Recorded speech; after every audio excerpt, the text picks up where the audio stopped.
Hai semua, saya akan memberikan informasi lowongan kerja buat teman-teman yang sedang berjuang.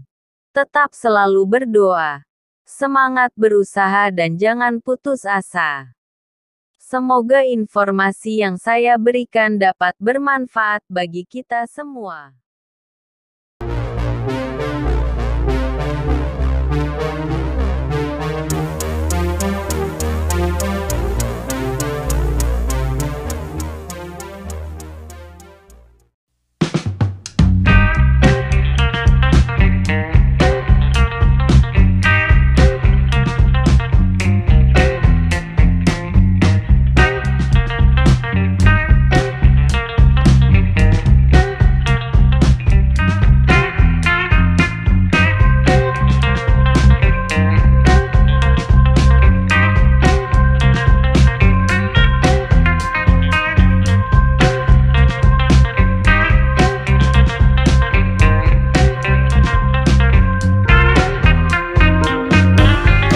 Semoga apa yang kalian impikan bisa terwujud dan sukses selalu.